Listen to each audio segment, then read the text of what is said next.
It's Dr. Tennant's Verbal Highs. Let's start the show with Lewis Tennant. Here we go. Guests and interviews that you're looking for with creators, innovators, and so much more.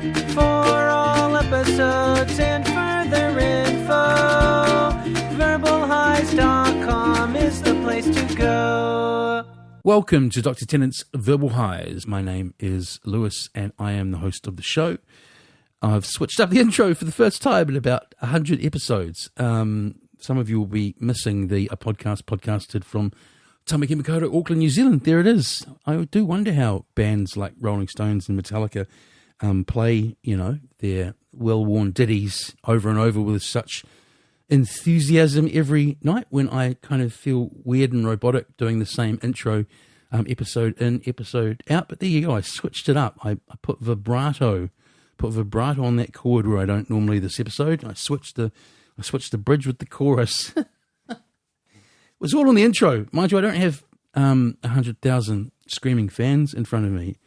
Or do I? In my imagination. My guest today for episode 137 is Timpson, arguably, probably most well known to you, dear listener, for the Incredibly Strange Film Festival, although a lot of you will be aware of a lot of his other work. He has his fingers and has had his fingers for many decades on many aspects of New Zealand screen production and cinema culture internationally. As happens with a conversational show, we can only get through so much. So it's my selected touch points of some of the things that Ant's been involved with, framed around the Incredibly Strange Film Festival, because the excuse for us to chat is that it's the 30th anniversary of said festival in New Zealand. It started in 1994. It's now part of the International Film Festival, which we talk about. And for the mathematicians amongst you, it's 2023 now. So 1994 to 2023. You know what I'm going to say in the American vernacular. You do the math. So the point is that I'm keen to make here is that, as many of you will be aware outside of the festival, but for those of you perhaps who aren't, in our information and content awash world, and has directed or did direct his first feature-length debut a few years ago now, I think in 2019, Come to Daddy, which starred Elijah Wood and had very good reviews, and which when I used to do radio years ago, it's that weird thing of when you used to have a whole lot of people in on a show of the morning, you couldn't see or read everything, but I felt genuinely out of sorts that I hadn't watched Ant's directorial debut before we chatted, so I will be doing that in the next few days.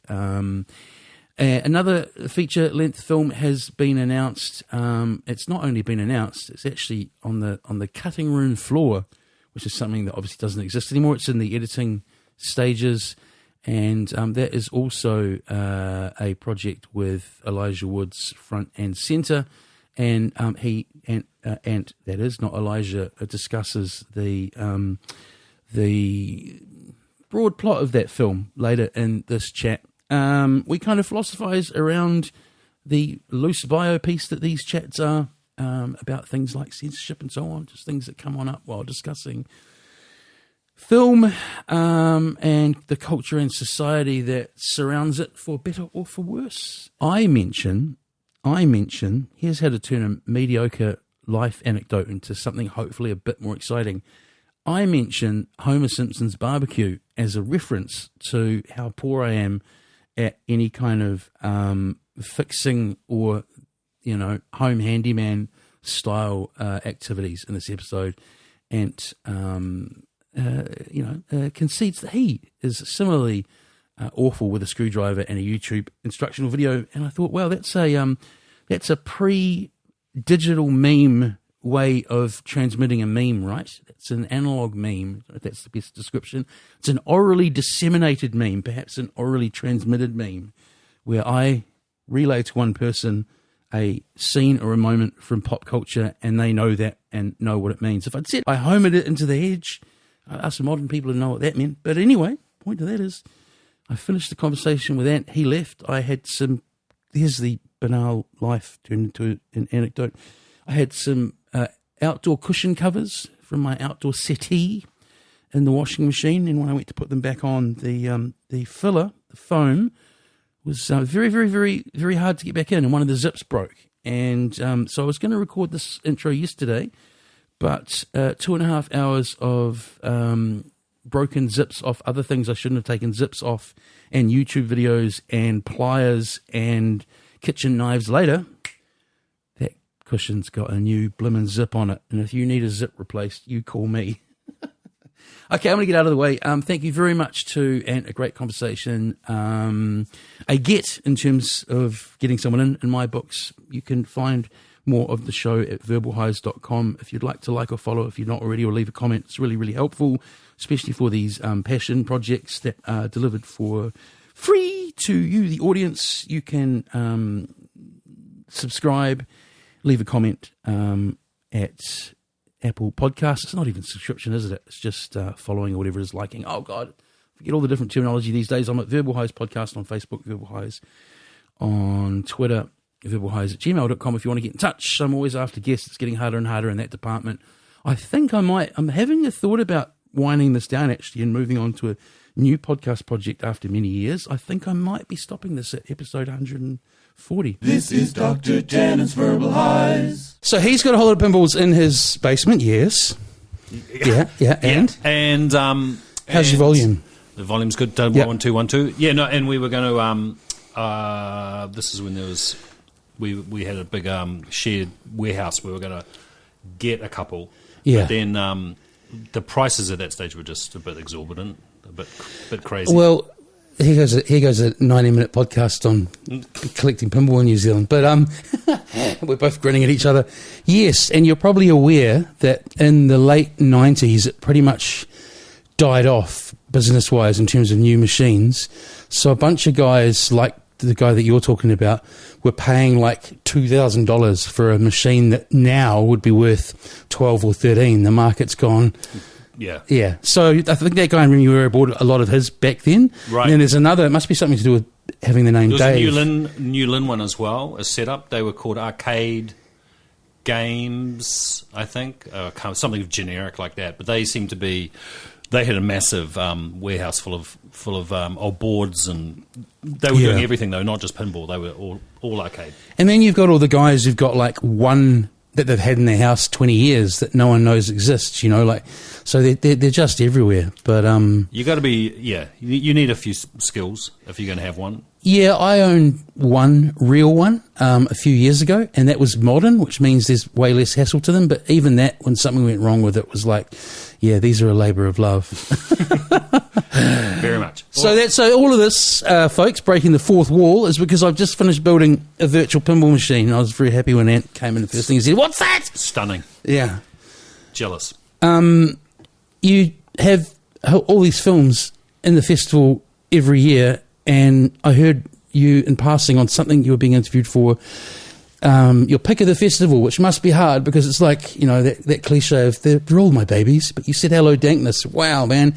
I went and saw it. What an extraordinary feat of filmmaking and pop culture archiving. I think if it's hard to admire it if you haven't been down that rabbit hole of trying to like channel and edit and do a bit of culture jamming in terms of like the amount of obsessiveness like required to finish something like that. Like it's painstaking. And you have to be beyond anal to get it across the line. So just on that technical achievement alone, I was like super impressed. But then, and then their ability to tie it in with modern politics and tell this crazy narrative by using that technique was just... I think, the term most people are familiar with, and it comes more from music, but it's a term that, a lot of media consumers know now as a mashup. It's a mashup, but it's a cinematic mashup. And just to give people an idea, it's really hard to describe if you haven't seen it, but it's like... You name it, if it's a copyright breach, it's in there, right? There's Tom Hanks, there's Ice Cube, there's scenes from Wayne's World. There's so when you have that cliche of you've got to see this because this film's never coming back, I left that and went, I want like 100 of my friends to see that, but I don't know where those guys can ever... You can't just put it on the internet, eh? They'll get sued. Yeah, I mean, no, they could. I mean, there are other workers available online, which is very similar. Their last feature is, I think you can hunt it down on Vimeo and check it out. As long as they're not financially benefiting from it, it's kind of a very grey area. Look, if there's some asshole legal team that from one of the studios wanted to make an example, but that's kind of backfired in the past, where it's the big boys stomping on the neck of these artists. This is related to what I thought about it. I was like, it's such overt copyright, quote unquote, breaching, but it's so overtly art for art's sake, it's like you'd be like the Grinch if you tried to sort of go them, Well, yeah. and like there's you say, so many as well. Like like if you've done one, right? If you redubbed one of their films, Avatar, and you redubbed it and claimed it as a work of art or whatever, just because it's got a funny voiceover, then I think you'd get smashed, you know. But because they've used pieces from every single studio across the board. That it's not one of those things that are going to perk up on one person's radar and they'll go after it.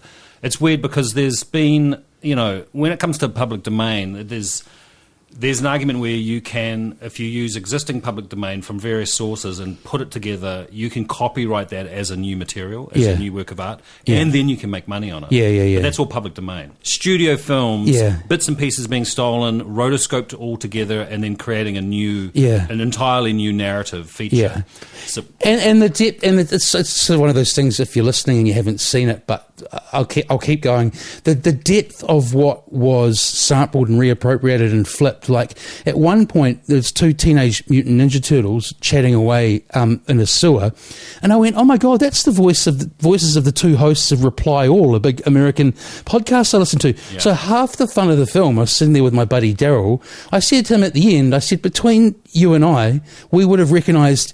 Aside from all the obvious stuff, completely different, more obscure stuff like that Garfield internet meme that I only knew because I'd chanced upon it like 6 months earlier online. Yeah. Incredible. And then they listed everything at the end, like every last little sound effect and file that they'd used. Which really hammers home the extent of how in deep they went. So, but I just dug it as a fantastic new feature film. Like I didn't put it as just an experimental work. I felt like this was entertaining enough that even if you didn't understand the logistics behind creating something like that, it would be supremely entertaining anyway. No, I think that would, if, copyright aside, if that didn't exist, that could easily have a mainstream audience as just something that would entertain a vast majority of people. Bent one. Yeah. Yeah. This is like, there's a cliche when I think when I listen to musicians getting interviewed of like, when did you first discover music? But in the case of film, I don't ask that so often of my guests. So where do you reckon your all-encompassing love of cinema started? Why would you separate it? Why wouldn't you think it? I guess what I was meaning is I get so sick of hearing musicians and people who are music affiliated. It seems to be a stock question. Right. Yeah. Okay, I feel I can get it in here. You can squeeze it in. Yeah. I mean, to be honest, it all becomes kind of blurry. Yeah. The older you get, of like those singular moments. Yeah. That you do have, seminal films that you keep coming back to, but. The childhood memories, a lot of it, and the love of, escapism came from, television. That's the first kind of thing, because film was definitely second, and then the power of film became all-encompassing. But my first early memories were being, like, scared shitless by British television. Circle of Stones, Escape in the Night, I think it's called. Those kind of really sort of folk horror things that came out in the mid-'70s. That really had they had a profound impact on me, which made a love life of horror that's lasted till now. But it also and then you became obsessed with imagery, and you have to have a bit of an obsessive nature if you're going to become like a cinephile and an annoying cinephile. There's something in your makeup that makes you want to find out about the details of how these things are created, and then you start making lists and you get into all that kind of thing, and that's what I did anyway. I was obsessed. I used to read Leonard Maltin like other kids would be reading. Well, you know, that film guy. I remember that. Yeah. So I'd obsessively go through that and memorize. Like even now, if someone mentions a film, if I know it, I'll know what his what the stars and the year it was released. That kind of thing starts fading as you get my age. But it was that sort of obsessive nature that just kept me in the loop, really. It's like it's never wavered, my love for the cinema. Something I hear in that there will be cinephiles now, and also I'm wary of nostalgia sometimes when I'm having these conversations, even though nostalgia is good. What I hear there is perhaps there was something in the scarcity of back then as well, with this idea of the cinephile tracking down. Well, I could do a whole podcast on this whole changing nature of consumption in terms of cinema, especially where we live in a point-and-click world.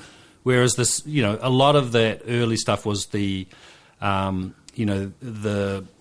Grail stuff, the stuff that you heard about that you hadn't seen. It was like the childhood descriptions in this, at school, where I heard about the film about, someone knocks on this door and then they get chainsawed and you see it and someone really gets chainsawed. And it was like people had heard about this film, Texas Chainsaw, that existed somewhere in the ether around, and it was like, then that became a buried thing in the psyche. Pre-video shops as well. Pre-everything. Yeah, this is in the 70s. Because for me, I was thinking that film was, but it was actually in video shops. It was more like we were kids. It was Faces of Death. If I'm talking about that. And then I saw it, and it's not up to much. But that was the video nasty of my era. Right, which is, a lot of people can relate to that who grew up. I mean, that was a singular title that everyone remembers. Yeah. Were there fellow weirdos at school in terms of cinema? Or there was kind of alone? No, I remember there was definitely, it was a different world. So, cinema, the impact of cinema was far more profound than it is now, which is like, it feels like disposable at best. Whereas back then, it really was, you have things like now, it's hard to describe the difference between The Exorcist and Barbie, right? Because people make all these comparisons about box office now. It's like, things take over the culture instantaneously now. Yeah. Whereas in the past, it was like this sort of slow tsunami that sort of came down because we were on the arse end of the world. Things used to you'd hear about whatever it was, musical films and everything, and then 8 months later, it would appear. So it was like we used to get magazines that talked about everything that we had to wait. So there was this anticipation which is gone from the public now. They don't have this desire, because it's like the desire is satiated within seconds. Yeah. And also capitalism really shapes and adjusts things. So what is even just coming out cinema-wise these days seems really, really broad and probably not so appealing to me. But you mentioned Barbie. Like, does a film like Barbie give you hope in one sense, in terms of, like, I'm just guessing that you're not a Marvel superhero film guy? No, it just felt like, that's kind of smart, and it's captured a lot of people, and I think that's a good thing. I went and saw it. Yeah. I took some honey and went down and watched it in a nice zone state, and found it, I liked it. It was a lot smarter than I thought it was going to be. It was a really layered script, which was great. But what fascinated me mostly was the pairing with Oppenheimer, which that whole Barbieheimer thing grew out of TikTok and meme culture. Yeah. But it made my kids, my boys, watch Oppenheimer, which there's no way I could have sold a 3-hour plus talking head movie to my kids. They just wouldn't have gone. But they went to see it and they dug it a lot. And that gave me hope. It's like, okay, so maybe there's different ways to get the youth along away from the Marvel films and whatever it needs to be. Also, telling the industry that, hey, there is a market for everything except these kind of like box cut films. It's capitalism. It's risk aversion. So it's a lot easier to keep repackaging the same thing because there's an inbuilt audience. So those outliers terrify Wall Street, right? So they don't. So you have to have a few of these anomalies work before suddenly they become the norm. So it's like the risk becomes less. So forging a path in those pre-internet times, you talked about the films that were kind of whispered about in hallways. You then started a fanzine, I believe. I mean, that was one way to connect with others, right? You started a horror fanzine? I did. I don't know how many I connected locally, but I definitely connected internationally. Yeah. How would your fanzines end up overseas? Because part of fanzine culture, I don't know if you remember a mag called Fact Sheet 5, which was like a kind of Bible for zine editors around the world. But it used to just list every zine in the world, right? That was at that time. And it was all separated into different categories, whether it was art, film, music, whatever they covered. So I thought I really wanted to read a lot of these things, but I didn't want to pay for them. So, so the quickest route to that, I thought, like, well, if I create a fanzine, I can just trade, which was a big thing. It's like you trade zines with other editors. So I thought I'm going to do a film one, and then that'll be a way I can just access heaps of these incredible zines that seemed to be. They were the ones that were lifting up. I was going to say looking behind the curtain, but lifting up the carpet's probably more appropriate. But to find because I had my own access, my own channels for information. Yeah. But the cool shit is only through a semi sort of underground, and the underground culture for me for a film was tape trading and zine trading. Yeah. And that's where you could advance your knowledge or find out stuff that no one knew about. Yeah. That wasn't accessible unless you did the hard yards, right? So. That was But even just making those contacts as well, like we've talked about, you've got other names and addresses and people who are in places if you end up in those places, Look, and a lot of these people who started off in that zine culture became substantial sort of players in the industry in various ways. Makes sense. So, and I connected with a lot of people who ended up in the business because they started off in that zine area, which sounds crazy, but they ended up becoming journalists, writers, sometimes producers, and sometimes directors. The other thing I found interesting from that era, just kind of sort of like trying to lay the ground for how you end up starting the Incredibly Strange. So we're in the 80s now. I didn't realise this till today when I was doing a little bit of reading and research, as I do on my guests, that there was a horror film that predated Peter Jackson's Bad Taste that came out in New Zealand. Just, yeah. 2 or 3 years. Death Warmed Up, yeah. Death Warmed Up, because I heard that's an inspiration as well. It might be one of those things with Wikipedia where you're like, I never saw it. But, no, it was. And David Blythe was, who I know and knocked that one out of the park. It seemed so completely cool back then because it was like, holy shit, we're making these films that I was interested in. I didn't realise that we... Did it get a local... release? Yeah, in the cinemas. In cinemas, yeah. I can't remember how well it did, but it definitely got a release. It was something that and also because I was at exactly the same age as the lead in the film, who was Michael Hurst, and the film opens with the boy in a grammar. Auckland Grammar School uniform running through the domain, so it was instantaneously that connection, right, with the material. So it was like, holy shit, this is someone who looks like me, is me inside a horror movie. How cool is that? Which again, people say that across all different things, music, film, or whatever. Just seeing yourself reflected back to yourself in New Zealand back then was a novelty. It's still the number one sort of criteria to push things forward. Yeah. So I thought about that today because Bad Taste, I reckon, I'm quite good at pairing dates to where I was. I think I was Form 1 or Form 2 when Bad Taste came out. So I reckon Bad Taste came out 87 or 88. That sound about right? Peter Jackson's film? Yeah, it actually... yeah. Well, my question is you're in those circles, the zine, that film, meeting people. Did Peter Jackson cross your path before he was Peter Jackson? Oh, yeah, for sure. Yeah, no, I interviewed Peter right when Bad Taste was made. Yeah. And I wrote to him, this is how low-key Peter was back then. He sent me all his original Kodak photos from the making of Bad Taste, because I said I'm doing this piece with a German magazine called Howl, which was a big music magazine that used to come with 45s in it. Yeah. And they said, can you get access to Peter about this film, because it was starting to blow up. It had played at genre fests like Sitges overseas.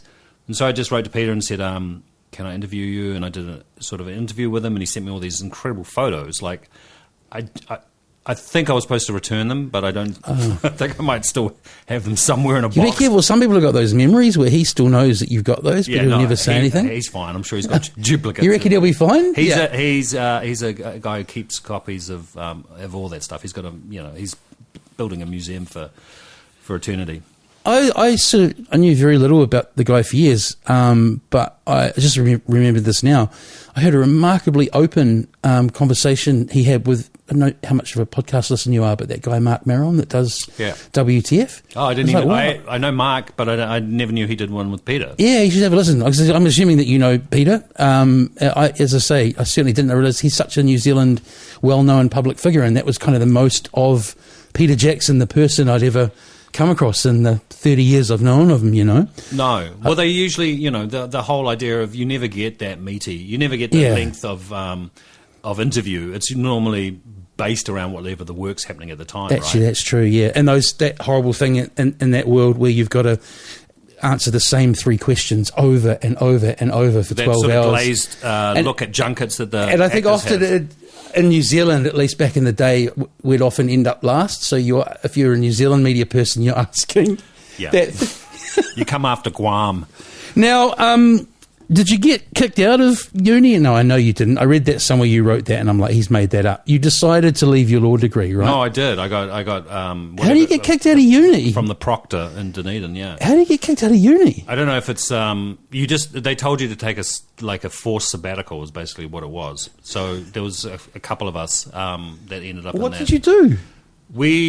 What did we do? We got kicked out. It was a shambles that year. There was a new house created in Dunedin called Helensburgh House. Yeah. Which, you know, there's all these ones that have been there for eons.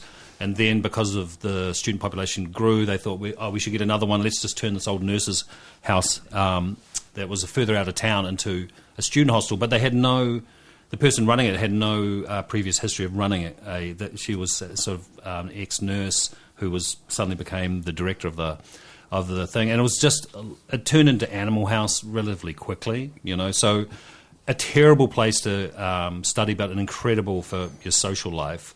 And then we just... You've mentioned nothing out of the ordinary in a university experience yet to be kicked out. I've left off a few details. I don't know what the...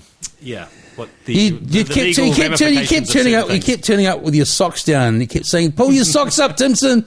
Pull your socks up." Yeah, no, it got out of control. It got pretty bad, and so it wasn't just failing. It was. That's all right. We don't have. Can I qualify that? Because you're gonna suddenly it sounds like I was like a sexual predator or something. No, it was purely disgusting behaviour and right. No, I didn't think that at all. When I went off mic with Fraser, when I went off mic with Fraser from Barbara Tager when he told me what he got kicked out of somewhere like that for, it was actually no. If I say that, then it's going to uncover what it was. He was involved in the selling of wanted goods and services at the place that he was at.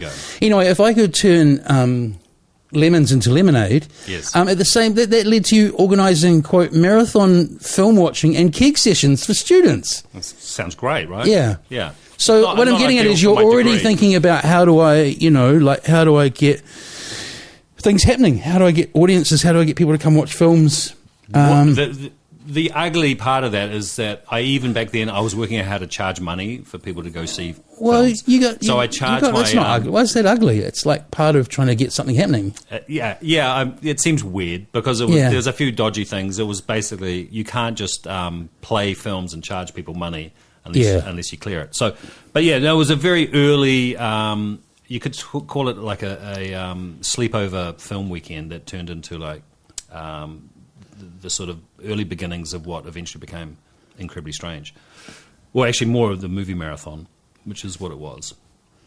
And so, dejected, finished the law degree. Sorry, I just realised I don't have a segue for how you get from Dunedin back to Auckland, but basically you approach Charlie Gray, who, again, well, not just before my time, I didn't grow up in Auckland. I'm assuming Charlie Gray was sort of a well-known figure in the cult film world in Auckland, or music as well, and late night culture cafe. Where was his cinema? So his cinema was Dominion Road. It's what's called the Capitol. Yeah, now. I know exactly where it is. Yeah, and it was originally called the Capitol as well, and it's gone back to that. But for a while, when Charlie Gray took over, he changed that, and then he eventually opened up with a back. There was a few other people involved, but opened one over on the shore, which was the Devonport Theatre now.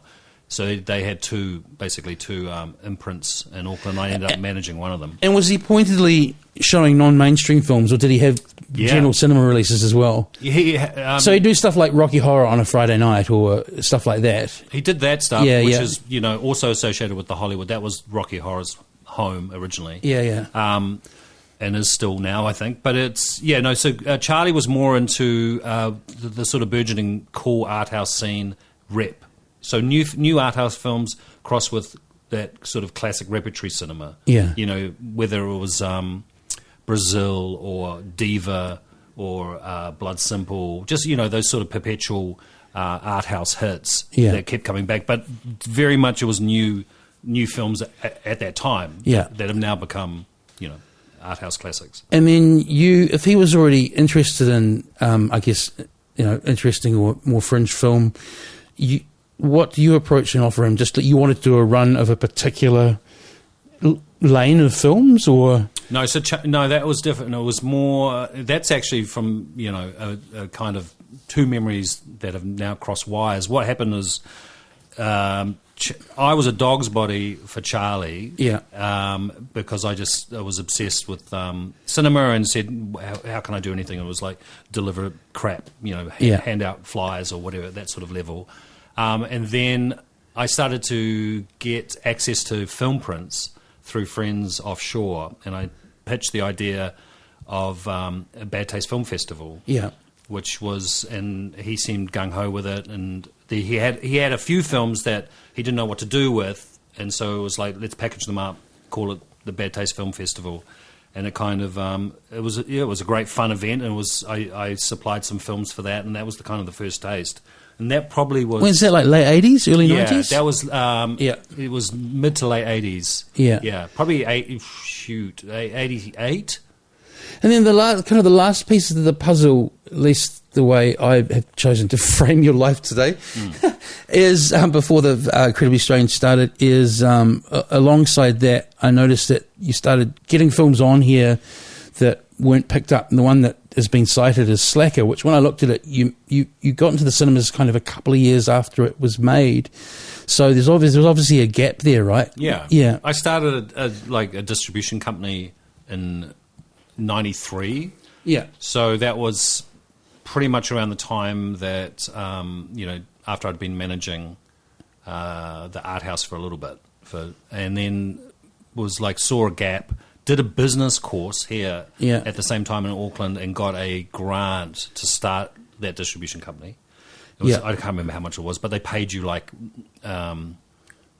got a wage, a really nominal wage for a year to start a new business. Yeah. I can't remember what it was. No, that scheme's happened again and years followed. I know what you mean. Yeah. So it was, you had to do a business plan, which was actually the first step to actually understanding how the business worked, is having to sit down and work out how distribution worked. And I had a couple of good mentors help me out during those early things. And then traveling to these markets like AFM and learning how you actually license film. And that was, so I started, it was interesting because I learned every facet of the business, apart from starting off rolling ice creams, but kind of, at Charlie Gray's, and then managing it and then learning that exhibition side, and then I thought I'm going to learn the distribution side.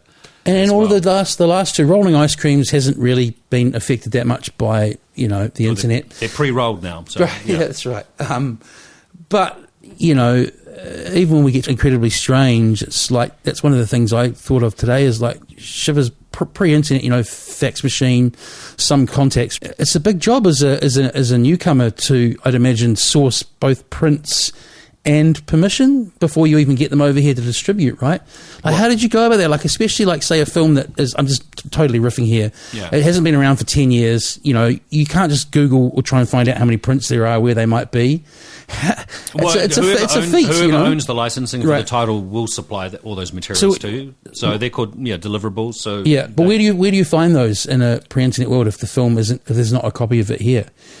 Like, where do you find that information? Find out who owns the film or anything? Yeah. You do it, you go through the existing marketplaces that have been around for a long, long time. Okay. So they all these companies, the things, the American film market, you can become a member, they give you access to all that information. Right, right. There used to be books that you just open up and it's like, here they are, the fax number was there, you faxed away and said, I'm trying to find out about these titles. So, well, there's some of them that just had no kind of rightful owner or whatever, that just were kind of some fall into the void. Yeah. But through estate sales, producers died. People died, and then the film became. They don't ever become copyright free. I mean, certain ones do. Yeah. But most just fall into this weird grey area where you usually have to track down the last owner and say, so has anyone picked up this film in a package? Or like, is there a family member of the person who was the original producer that then you can deal with? So it's a mess. Like it's the same with music rights. Like when you try to clear music and the bands have fallen apart. There were two co-writers. They don't talk to each other anymore. They don't want to agree to let the other one. And now you've got now in music you've got years after the fact, this kind of era we're talking about, you've got troll legal firms that buy music, that own music rights purely to have people out looking for whether they're sampled or not, Yeah, exactly. Which is again, capitalism. Once it latches on to a way to turn over some bucks, There's no difference between what's happening. But then once you get you get a hold of them, and you're probably in the eyes of someone who might own the rights, you're showing them to small audiences in New Zealand or whatever. Like, how do you broker it? Like, I'd imagine you just broke it is it a flat fee to have them over here and play them? Like, it's got to be viable for everyone. You can't. I'd imagine some people will sort of turn around and ask you for a crazy amount of money or whatever. It depends on the popularity of the film at the time. Like, if you're doing something like Slacker, I got for hardly anything because no one picked it up. There's no one down under had the foresight or thought like it was worth anything. So I dealt with Linklatter's office early on and just said, can I have it? And they said, yeah, sure. So it was a real, a nominal amount, and you license the film, and then, once you make your... And then it's like you're a music promoter. It's up to you whether you get bums on seats in the cinemas once you work out a deal with them. Once you break even, then you split it with them. And there's so many ways to skin the cat in terms of film deals. They're so complex now, but they were relatively simple back in the day. So you would have become quite the negotiator over all this time doing these, though, because you're dealing with so many different situations and scenarios and expectations and locations and types of people and... types of people is a nice way to put it. The industry's full of a kind of... there's a real sort of ruthless underbelly. It's probably one of the only sort of industries that used to operate just on handshake deals, and contracts were just a thing that were, lightly talked about. Yeah. It was weird. Like, so much of the business was done through purely relationship based. So if you didn't know anyone, you're kind of screwed. Like it's so much of who you know to get into that world, and then just hanging in there for a while. Now it's completely different. It's like you can create your own destiny a lot easier. What do you mean there? I don't understand. I just feel like there's so many ways to break through barriers now, whether it's a lot of luck's involved, but just in terms of creativity, creative industries, there's a lot more. Or just in terms of access, how much access we all have in whatever way you, shape or form you frame that. And Google changed everything. Like, you can find information out how to break through these barriers that used to... In the old day, unless you talk to someone... if they were kind enough to explain how everything worked, you were clueless. Like, you couldn't do it. And that's why you have these sort of family-based inheritances, this sort of like pseudo-nepotism. I so relate to that. I've reflected on that in many different ways. Like, the degree that I'm working on now that I teach and stuff, like, I don't know, this is a good example, but I was just clueless that something like that existed in the 90s when I went to uni. Wanting to make a film, what a great idea. Like, pre-internet, when I was 14, I was just clueless as to how... wasn't even a consideration that I might do that in Lyell Bay in Wellington. And I'm not saying people didn't, because Peter Jackson did. But the access to just the possibility that you could do that because you see someone doing it on YouTube, I think makes things so different now. Yeah, it's the speed to the end product's a lot faster now. Well, the example the hard stuff still exists. Insert activity here, but here's my activity. I had a student who wanted to make a podcast on skateboarding because he's really into skateboarding. I got chatting with him about it, and he was talking about how well, maybe it was someone else older who I got into a conversation with after that about that, but they were saying that, the speed with which people learn tricks and stuff as skateboarders these days, people just get so much better, so much faster, because you've got instructional videos, all over. It's interesting. I'm sure I could repair my car if I watched enough YouTube. Yeah, you know what? But no. I'm so terrible. I'm so terrible with tools. I just know I couldn't. Like even with a YouTube video, if do you remember the Homer Simpson barbecue when he tries to put the barbecue together? That's me with anything like that. It doesn't matter how many videos. So we get to 1994. Incredibly strange, and thank you because I just happened to be first year at uni, and my degree that I was going to do morphed into doing a classical film degree. Yep. In other words, watching lots of films, did one paper called Special Topic French Cinema, and wrote essays and just generally enjoy it. And so this thing starts up at the same time. I'm also involved with student radio. One year we got a pass to go to, I think, as many films in the festival. I think I got to 11 in one of your festivals in 1 year. I've never got close to that since. But just talk about the first year or first couple of years of getting it off the ground. How many films did you need for starters to get the festival going? To be honest, the first year was there was possibly only maybe cheap as 20 plus, around 20 mark. But still a big feat to pull off at the time? No, not really. No, it's good to know. Not really. It was, it came together relatively quickly, and then what was the surprise? It was a one-off. Yeah, that suddenly was a huge success and surprise. Where was the one-off? Somewhere up here. It was at this theatre, the theatre that I was involved with. So Charlie Gray's. So I must have. This is totally for my own benefit. I must have first gone to it in '95. Then, if you brought it to Wellington that year following.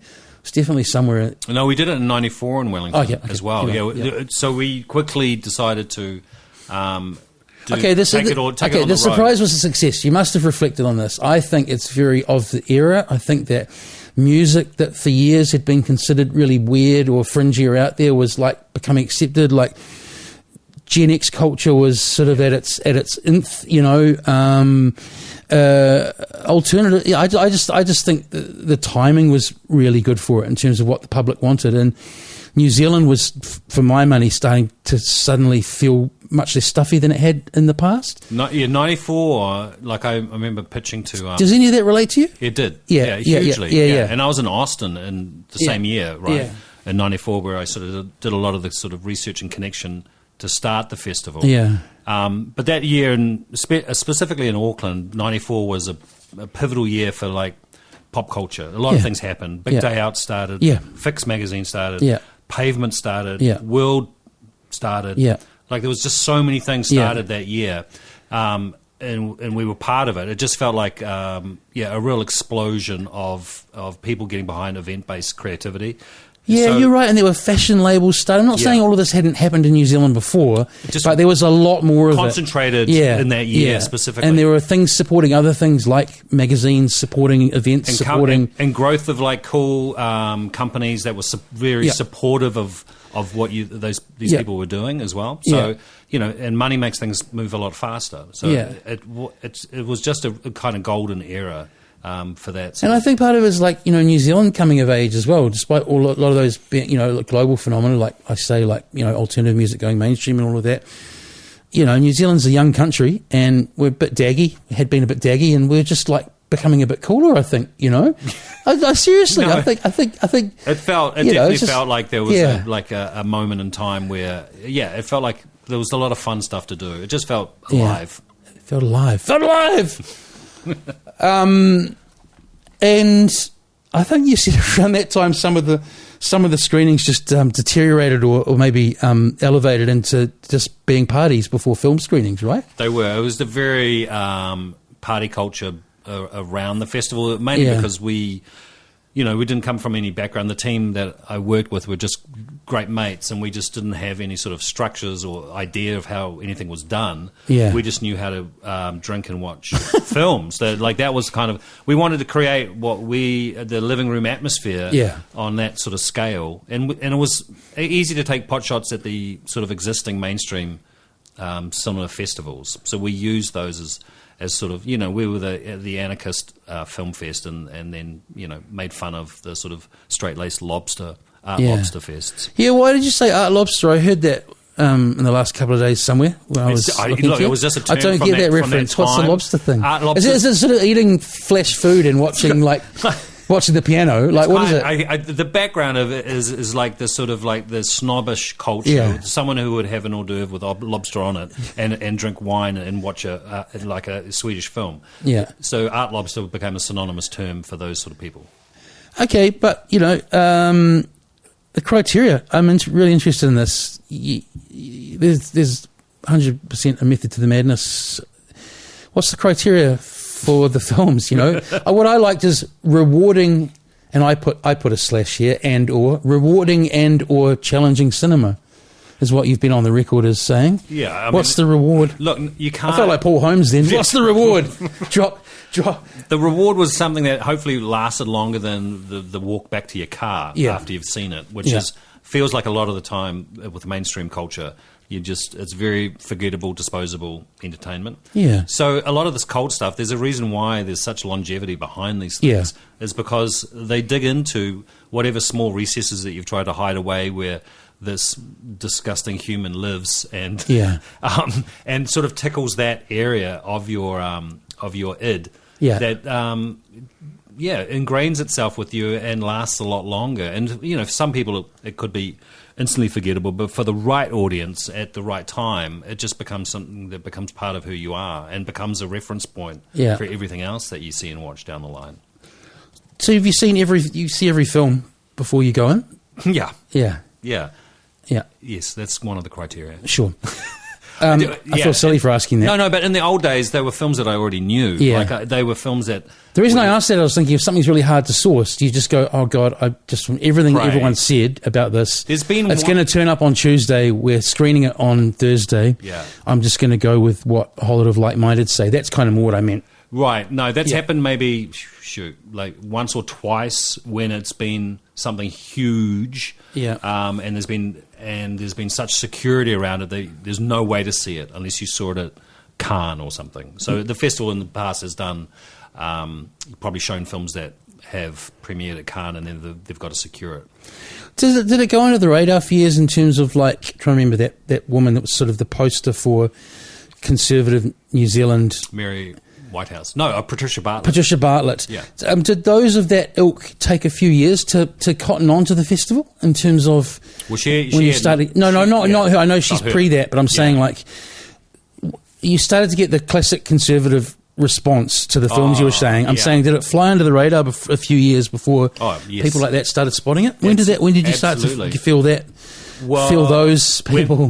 When did that sort of kick in? I think the growth of the festival probably contributed to it. Like, once it became, we started getting a lot of coverage. Like, for the amount of tickets sold versus the column inches that we got, it was, you know, a huge disparity. Like, we made a lot of noise for the size of the event. And then what's that? No, all publicity's good publicity, or whatever they say. It's exactly. It was like a red flag to a bull. So they came in. It happened with us and also with other festivals, right? The main New Zealand International had the same issue, and there was a couple of particular films where Society for Promotion of Community Standards found a kind of loophole in the Classification Act where they could put forward a request for a film to get a review, which would be fine if it wasn't in a festival situation where you had incredibly tight turnarounds and windows that you couldn't change. And so it disrupted. You could basically disrupt a film festival once you found out how to do this. And they learnt.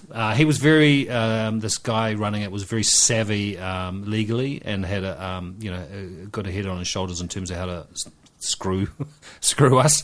But we kind of turned it around and just used that negativity to focus more attention on the festival. And if we got hit and a film couldn't play, hopefully it would balance out by all the other films benefiting from the attention.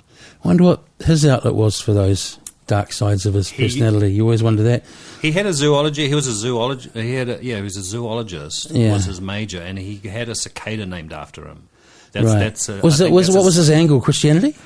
Yeah, pretty much. Yeah. Is he still around? He got bored with us, and he went on to other other areas of society that he thought were were those with moments like that, people like that just an annoyance you learn to deal with, or did they compromise? Yeah, did it actually compromise what you're trying to get done a few times? Like, it's just, I wish this fucking guy would just leave us alone. I had to, we were fighting in court, so it was like there was legal fees associated with it. It was a complete disruption. It looked like we were enjoying it because you're just trying to like keep. We had to make fun of it, but at the end of the day, there was a cost involved. Yeah. It's a funny one. I remember a guy, this is a very vague version of the story, but I've asked people about it years later to see if my memories were true. There was a guy that was campaigning against kind of the sex industry in general in Auckland in the 90s, and he got caught having a lap dance at Showgirls and said he was doing research for his campaign. Yeah, Philip, what was his name? But I was saying to you before, is like, like you say, everyone's got that dark side, and it's just funny how, those are the people you end up. You lift a couple of floorboards off the back deck, and suddenly you're exhuming human bones. Anyone who's banging the drum a bit loud. Yeah. Oh, yeah. That's right. Overcorrectors. Yes. Yeah. That's what. Yeah. Every white knighter, I'm always suspicious of. Yeah. Well, look, Bill Cosby looked great in that innocent sweater, didn't he? Let's not go down the Bill path. Did the attitude of or the interactions with people like that politicize you more? No. I mean, at the end of the day, it was, I'd love to say that it was, it was all coming from an activist point of view.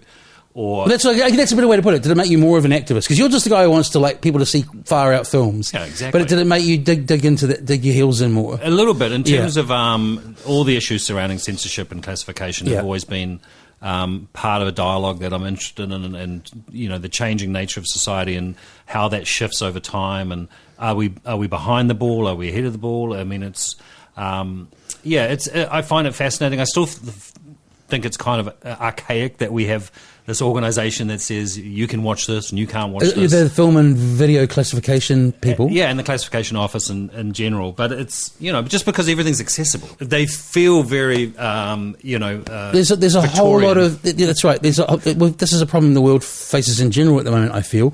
We have a whole lot of systems and processes and organisations that were made for a world that is very far in the past now. And I think we've got two really broad options. One, we take a huge turn and try and create something completely new, or the other one is we just trudge on. I mean, look, even before content became more accessible and so on, surely you'd have a problem with censorship in general. I'm guessing, like, what's the classic, the sort of famous quote from the American lawyer? I don't know. I don't have a definition for obscene till I see it. Yeah, I know when I see it. Well, it's from Bataille. Right. So do you think there should be any censorship? Yeah, I mean, it's not a tough one, eh? It's not a. Well, I just don't think you can answer. It's not linear. Yeah. No, and it's not a. Yeah. So, in a world, I feel like self-regulation is somewhere. I think I feel like education is a huge part of it, right? So it's like I don't think anyone should.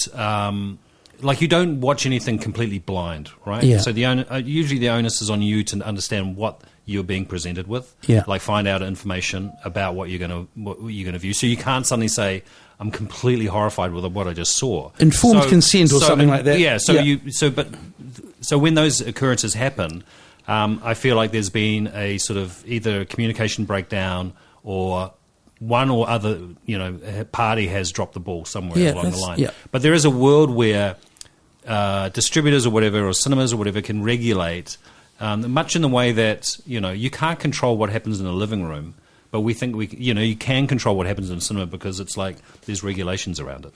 Well, when we get to technology, you can't control what happens in a living room is about 1,000 times amplified now compared to when you started the festival, right? Yeah. Exactly. So it feels a bit weird where we have to still get things passed for censorship, like a small film, right? Say you want to, say you're going to play Barbie. Okay. Yeah. So there's a cost involved with getting a film rated. Yeah. Right. So Barbie's been rated in Australia. It's M or whatever. So it's suddenly you don't have to pay anything for New Zealand because you can cross-rate it over. But if we wanted to show a small little crime thriller, from the US, that's kind of super cool. Yeah. We would have to pay an enormous sum of money for one screening, whereas Barbie screens a zillion times for free. So is that economies of scale or something like that? It's called. It should be. It used to be. There used to be a sliding scale for independent. If you're an independent, you get a massive discount. There's still discounts available, but the system's broke, and I feel like we're trying to put the genie back in the bottle, and it's long gone. I'm guessing the film selections have changed as accessibility has changed. Well, I've kind of seen them change, right? So, what would be an example? Like I could probably find Plan 9 from Outer Space on Vimeo or the YouTube old Incredibly now. Strange, absolutely, completely changed. But that's a response to access, right? In terms of what you look for. Yeah, there's no point putting something up that everyone can find on YouTube or whatever. Yeah, you'd think that, but then again, that's what repertory cinema exists on, right? So people still want to see that with a collective. Oh no, absolutely. But I'm saying it looks like your programming has changed to reflect that. It completely reverted. I mean, didn't revert. It switched gears around when it died and got rebirthed inside the International Fest. It changed gears and became completely new and current. And why did you decide? What was how did the collaboration or the joining or the? I think the word when I listened to you be interviewed by Dan, he used the word absorbed. I don't know if he wants to hear that his festival was absorbed by a much larger festival. No, it was. I mean, it was. Let's just say it burrowed in. Like a maggot. That came about because I'd had enough of running the. It actually ended on a high. Like the last year was a massive. When was the last year? I was away from New Zealand for 2003. Yeah, okay, I was away. Yeah, and then I pitched it to Bill, who even though we made fun of Bill's fest, which was the international, we were still mates. And I think he was a lobster, whatever it was for a while, wasn't he? He was a great man. So but he was kind enough to see that there was a gap in his event that didn't sort of cater to that. Yeah. Crazy kid youth market. And collaborated ever since. And around that time, the 48-hour film festival, great idea. Early days, getting it off the ground. Did that just light a fuse and run away, or was it like all good ideas, stolen from overseas? Yeah, and then just adapted to New Zealand. And I took. That's right. You had a franchise of some American thing, but it wasn't really fit for New Zealand or what you wanted to do. No, and also right? they were all. They were right. They retained all the rights. They were quite greedy in the early days, and so I was like, oh, "This is ridiculous. We could just do our own thing on a much better scale." And I thought there was some sort of there was some issues with that original event, so I just thought we could do it better. And I had a pre-existing built audience that was that's why we launched it within the festival the very first year here. And I'm guessing that. Again, a story that aligns with technology. Much easier to send people off to make a film in 48 hours in 2003 than 1993, even though there wasn't quite as... Yeah, it wasn't a home run, but it was still... It's still quite hard to get your hand on gear then, yeah. Yeah, I mean, there was the consumer sort of handycams had started, like, they were there, they were out there, but it wasn't like, you could shoot on an iPhone or anything. So it was still tough. Like, it was, it was limiting... But those who, it grew. That event grew from, the early days it was only 44 teams, and then it got up to 800. So the growth was pretty exponential. Are you? What's the word? Are you precious about things like formats and tools? And what I mean there is, you have a really huge collection of 35mm films. Yeah. Which is analogous to being a vinyl collector, but some vinyl collectors will be like, it's vinyl or die, MP3s and WAVs are the end of civilization as we know it. So what I'm saying there is, are you as marvelled by a film made entirely on an iPhone as you are an old celluloid print? I like to think I'm a purist and I'm an analog guy at heart. Yeah. But I'm not an idiot. Like I'm not gonna. If someone, it's more about I can admire the technicality of shooting something on an iPhone. Yeah. But at the end of the day, is it good or not? Like it's. Well, but you're also right when you said. Oh, sorry, that's not the way. When you said I'm not an idiot, I thought you meant. a lot I'm of not those going to overlook something. Yeah. Well, I'm similar lane here. I see some people hold on to those things to their detriment. It's like you don't progress if you don't embrace change. You know what I mean? I feel a little bit that way. Yeah, and I feel it the same way where people stay in a singular lane and won't listen or watch anything outside of their lane because, I always use these terrible food It's black metal or nothing, mate. Yeah. It's David Lynch films or nothing. Yeah, it's black metal and David Lynch and only 35mm and only 240 gram vinyl. It's the world's very boring if you just, you're talking in circles to, you and 4 other people. It gets old quick. How many films? How many 35mm films have you got? I've got a few. How many? Got a few. Honestly, I haven't even counted, but thousands. Have you got any that there's only 1 or 2 prints in survival? Definitely. Exciting. Definitely. What sort of places have you found them? I'm such a collector nerd. God. I mean, can I give us a holy grail? Dumpsters, in New Zealand, literally dumpsters. Yeah. Found in dumpsters. Found estate sales. Families who know my background ring and say, great projectionists who had collected things over the years. Their family members will ring my brother or myself and say, hey, these are going to be dumped. Do you want to? And it's like, of course, everything should be preserved. Like, it's just the worst thing is just to get rid of. But if you what's happened is sometimes we have found that we've got the only existing print of something. Yeah. And there's no other medium, right? It's gone. Like if that goes, it's gone. So there's a obligation to preserve it, which is what people like Scorsese are incredible for. They've done so much work. Yeah, in and that area. like with TV is where stuff was just recorded over because tape was expensive. So much is lost to time. Well, it's like that Doctor Who episode was found down here. Yeah. Oh, that was found in New Zealand. Yeah. And then one of them. There must be some stuff that you've ordered from overseas because it's that you want to collect stuff. It's not just junk sale back of cinema stuff, right? No, I mean it's been global. The search, amazing. And so wherever it comes up, there was a heyday. I don't do it much anymore now. Like I don't think I've bought a print for years, but they used to. They used to pop on. There were certain magazines devoted to old time collectors, and there was only like either a fax number or a phone number, and they were all these old guys from... Can we just stop for how analog that anecdote was? Yeah. There was a magazine with a fax for getting 35mm films. Yeah. Okay. Yeah. And that's the only way you could get a hold of these guys. And they wouldn't... Some just had fax numbers. So you had... The only relationship you had was through getting like a weird sound late at night because of the time zone difference, and then this sheet of paper would come out. And storage-wise... this is how nerdy I am into collecting. I lost a lot of friends over the storage. What do you mean there? People who had to help each time move these. Oh, yeah, no, it's things. moving because I look at records. Hey, every time I move, you vinyl guys have got it lucky. You have no idea. Well, the other Dave we didn't get to has 120 pinball machines. Go, right. Come help him move. Okay? Yeah, true. Okay, pinball. No, I was meaning more storage. Like I had a bunch of VCRs, like small amount. In the last few years, I just was like, I could actually Google how long these puppies last, and it's like, sure enough, VHS, yeah, sorry, I don't know what I said, but it was like, sure enough, it said, they get mold in the spindles and stuff, and I was like, looked inside them, I was like, oh my god, these do need to be. So I was more meaning like preservation of them, like what do you just store them vertically in a cool room? Weird. And VHS is weird. No, sorry, 35mm, yeah. Oh, you're talking about film? Yeah, what I was getting to is like, how do you preserve the collection? Well, better than we are. Usually they should be in like vaults, right? Right. That are completely controlled. Yeah.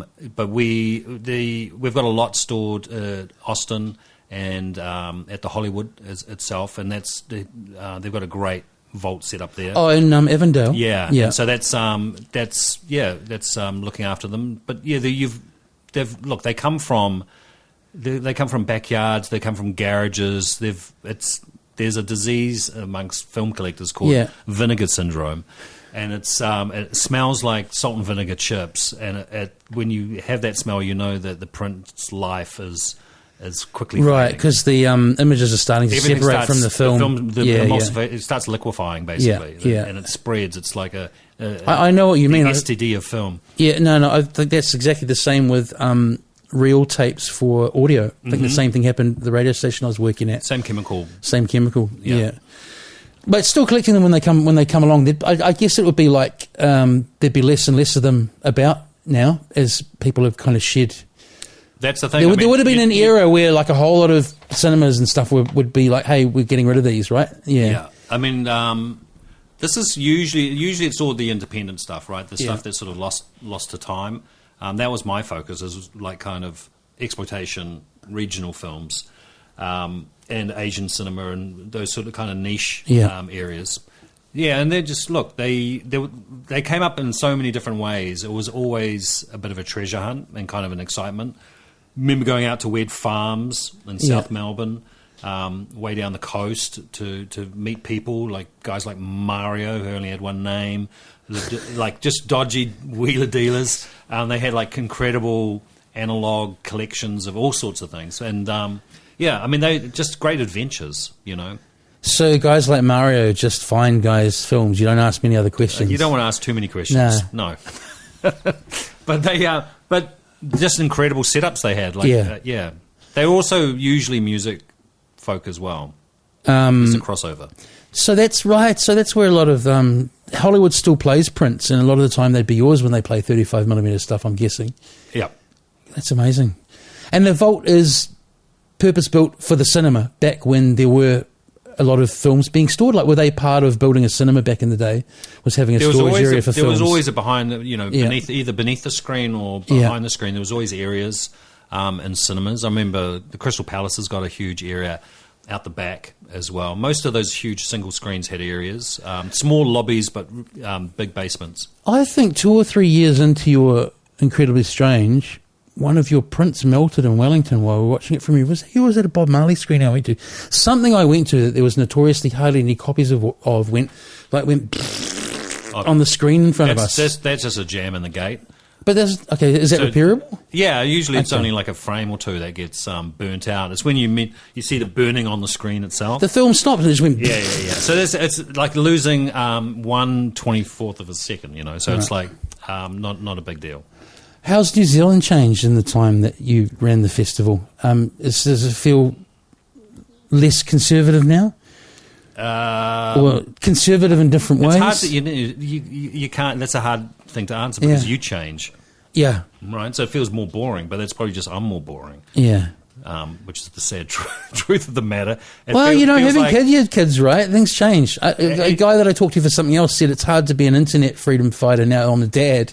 You know, it was to do with a different topic. Well, that's what everyone, they said, well, once you have kids, you're not going to be like shouting the rooftops about this completely disgusting movie. And it's like, do your kids think your tastes are weird, or have you got them into weird films? No, I didn't want to be. I hate those parents that want little mini me's of themselves and create like taste lists for them when they turn 5. That sort of bullshit. No, I'm not a fan of that. I want. You want him to be the next Ron Howard. I just want them to discover what they like themselves. Yeah, they like stuff on the screen. Everyone likes stuff on screens. Come on. Yeah. No, I think you just have a varied diet in whatever area, and just then like find areas that you dig and groove on them. But no, I don't think anyone should be forced into, I get it. Areas. Yeah. Well, and also especially like when that thing of people would say you often end up doing the opposite of what your parents do, and you made me realise maybe it's because it's been rammed down your throat. You're going to be a lawyer. You're going to be a lawyer. There's a lot of that, right? So yeah, there's going to be some rebellion. But then parents are sorry to cut you off. Being a parent is so like, what do you rebel against these days when I see 45-year-olds skateboarding with their kid? You know. Like a parent in New Zealand when we were kids were these horribly old-fashioned things with no hobbies, right? It's terrible. It's weird. I mean, my dad's got 43 pairs of Nike Air Force Ones, How do you, how are you a parent? How are people parents when they're still man children? Yeah, that's a good way of putting it. It's very maybe hard. They'll be really square. That's the rebelling against. Well, that's why they think there's like a new Puritanism coming, right? Because I kind of see it in my students. Yeah. Well, they say in some areas but you wouldn't think that if you're online because everything seems overtly the other way. Yeah. But deep down, the stats are saying that they're doing different topic. Yeah, but I see. Like, I sometimes feel like our students don't engage with the world as much as I remember us doing. Like, for example, you say with all these projects popping up in the 90s and whatever. But my theory there is that they live a whole life and existence online that kind of satiates a lot of that. Yeah. So I think we just see one small percentage of their perception of their life, if that makes sense. I think a lot of parents don't realise how much of their kids' perception of the world is online. Oh, it's huge. You know? And I think they've got access to knowledge that was so limited to, the comparisons. You can't make any comparisons to how it was for us. Hey, I want to ask about some other projects because, just into getting into film producing and directing. The first thing is, producer's an interesting word, and I brought this up on the podcast before, and that there's a fairly universal understanding of what a director does, but a producer can mean different things in different contexts, right? Yeah. So for starters, when you're producing projects, generally what does that mean? Like, say, for example, with the ABCs of Death, which I just want to chat about because it's such a great idea. Yeah. You didn't direct any of those, but you produced the project, right? Yes. What is a producer in that capacity? So, well, it's actually a bit different for that one. So I feel like I came up with the concept, right? Yeah. So a typical producer finds material that they want to, run with, and then builds a team around it to make it happen. Project manager of sorts. Follows it through, from day one. Yeah.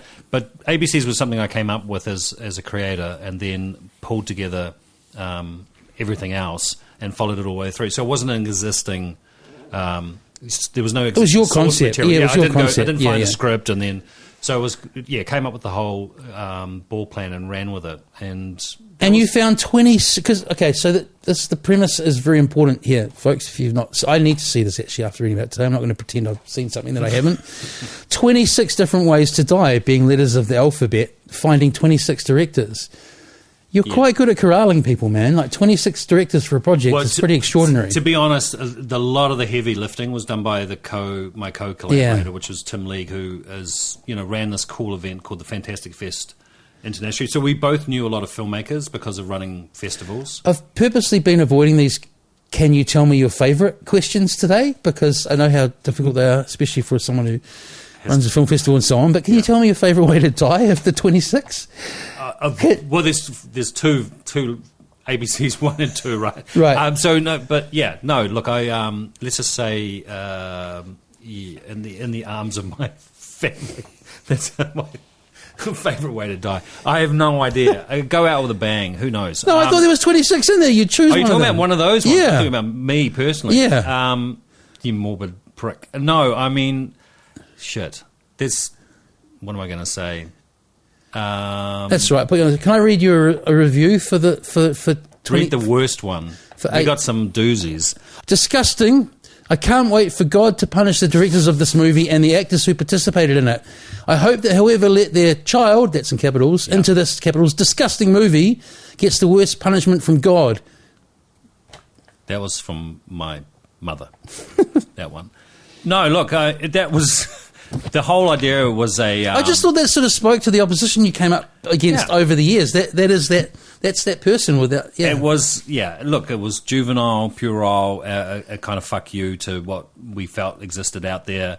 And the premise that was why we got so many people on board is that we just said we are not going to restrict you in any way at all in terms of content or whatever you want to produce.